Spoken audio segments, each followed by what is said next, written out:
السلام علیکم ورحمۃ اللہ وبرکاتہ۔ عزیز طلبہ کرام، آج کے سبق میں ہم سورۃ البروج کے بارے میں پڑھیں گے، اور اس سورہ مبارکہ کو پڑھنے کے بعد آپ اس قابل ہو جائیں گے کہ آپ سورۃ البروج کا تعارف کروا سکیں، سورۃ البروج کے مرکزی مضامین کو اخذ کر سکیں، اور سورۃ البروج کا بامحاورہ ترجمہ کر سکیں اور اس کا فہم حاصل کر سکیں۔ تو چلیے سب سے پہلے سورۃ البروج کی وجہ تسمیہ کو جانتے ہیں۔ عزیز طلبہ و طالبات، سورۃ البروج کی پہلی آیت میں بروج کا لفظ آیا ہے، اسی وجہ سے اس کا نام سورۃ البروج رکھا گیا ہے۔ سورۃ البروج کی فضیلت: حضرت محمد رسول اللہ خاتم النبیین صلی اللہ علیہ وآلہ آلہ وصحبہ وسلم عشاء کی نماز میں سورۃ البروج اور سورۃ الطارق کی تلاوت فرمایا کرتے تھے۔ یہ حدیث مسند احمد کے اندر 8332 نمبر پر موجود ہے۔ اصحاب اخدود کا تعارف: سورۃ البروج میں اللہ تعالیٰ نے اصحاب الاخدود یعنی خندق والوں کا ذکر فرمایا ہے۔ یہ بہت عرصہ پہلے کی بات ہے کہ ایک ظالم بادشاہ نے اللہ تعالیٰ پر ایمان لانے والے لوگوں کو آگ کی خندقوں میں جلا دیا تھا۔ اس واقعے کی تفصیل کچھ یوں ہے کہ پچھلی قوموں میں ایک بادشاہ کے پاس ایک جادوگر تھا جو بادشاہ کے کام کیا کرتا تھا۔ جب وہ جادوگر بوڑھا ہو گیا تو اس نے بادشاہ سے درخواست کی کہ میرے پاس کوئی نوجوان بھیج دیا کرو جسے میں جادو سکھاؤں، تاکہ میرے بعد وہ تمہارے کام آ سکے۔ بادشاہ نے ایک نوجوان کو جادوگر کے پاس بھیجنا شروع کر دیا۔ یہ نوجوان جب جادوگر کے پاس جاتا تو راستے میں ایک نیک شخص اس کے پاس سے گزرتا جو توحید کا قائل تھا۔ یہ نوجوان اس کے پاس بیٹھ جاتا اور اس کی باتیں سنتا جو اسے اچھی لگتی تھی۔ ایک دن وہ جا رہا تھا تو راستے میں ایک بڑا سا جانور نظر آیا جس نے لوگوں کا راستہ روکا ہوا تھا۔ لوگ اس سے ڈر رہے تھے۔ نوجوان نے ایک پتھر اٹھایا اور اللہ تعالیٰ سے دعا کی کہ یا اللہ، اگر اس نیک آدمی کی باتیں آپ کو جادوگر کی باتوں سے زیادہ پسند ہیں تو اس پتھر سے اس جانور کو ہلاک کر دیجیے۔ پھر اس نے پتھر جانور کی طرف پھینکا تو وہ مر گیا اور وہ لوگوں کا راستہ کھل گیا۔ لوگوں نے جب یہ منظر دیکھا تو انہیں یقین ہو گیا کہ اس نوجوان کے پاس کوئی خاص علم ہے۔ چنانچہ ایک اندھے شخص نے اس سے درخواست کی کہ اس کی بینائی واپس آ جائے۔ نوجوان نے کہا کہ اگر تم وعدہ کرو کہ اللہ تعالیٰ کی توحید پر ایمان لاؤ گے تو میں تمہارے لیے اللہ تعالیٰ سے دعا کروں گا۔ اس نے یہ شرط مان لی۔ نوجوان نے دعا کی تو اللہ تعالیٰ نے اس کو بینائی عطا فرمائی اور وہ اللہ تعالیٰ کی وحدانیت پر ایمان لیا۔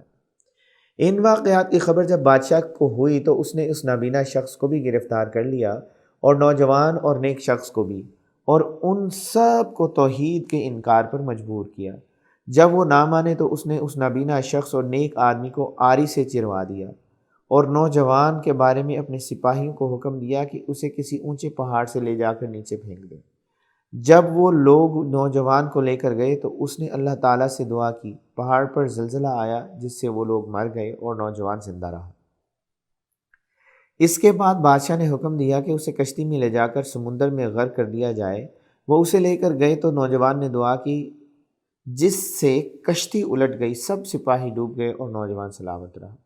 نوجوان نے واپس آ کر بادشاہ سے کہا کہ اگر تم مجھے واقعی مارنا چاہتے ہو تو اس کا ایک ہی طریقہ ہے، اور وہ یہ کہ تم سب لوگوں کو ایک میدان میں جمع کر کے مجھے سولی پر چڑھاؤ اور اپنے ترکش سے تیر نکال کر کمان میں چڑھاؤ، اور یہ کہو کہ اس اللہ کے نام پر جو اس نوجوان کا پروردگار ہے، پھر تیرے تیر سے میرا نشانہ لگاؤ۔ بادشاہ نے ایسا ہی کیا اور تیر اس نوجوان کے سر پر جا کر لگا اور وہ اسی وقت شہید ہو گیا۔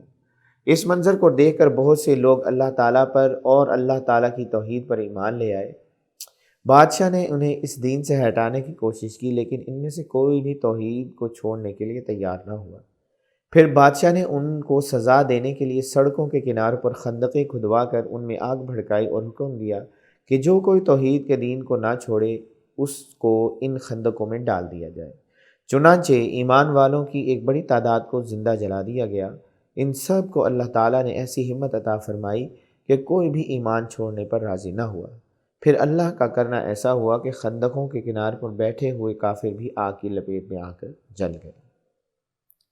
سورۃ البروج کے مضامین: تو عزیز طلبہ کرام، سورۃ البروج کے شروع میں اللہ تعالیٰ نے چند قسمیں بیان فرما کر اصحاب الاخدود یعنی کہ خندق والوں کی ہلاکت کا اعلان کیا کہ ان کے لیے دنیا میں بھی سزا ہے اور آخرت میں بھی جہنم کا عذاب ہے۔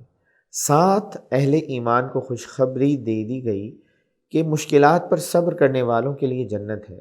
پھر اس بات سے آگاہ فرمایا گیا ہے کہ اللہ تعالیٰ کی پکڑ بہت سخت ہے، جس سے فرعون، ثمود اور اصحاب الاخدود جیسے ظالم لوگ نہیں بچ سکے۔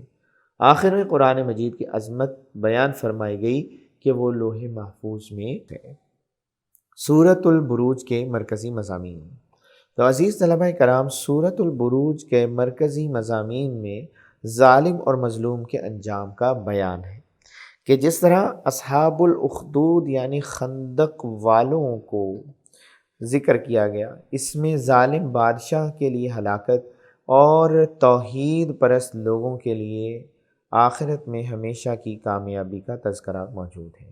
اللہ تعالی ہم سب کو ایمان پر استقامت عطا فرمائے اور اللہ تعالیٰ کی توحید پر اور نبی کریم صلی اللہ علیہ وسلم کی ختم نبوت پر بھرپور مضبوط یقین رکھنے کی توفیق عطا فرمائے۔ وآخر دعوانا ان الحمد للہ رب العالمین۔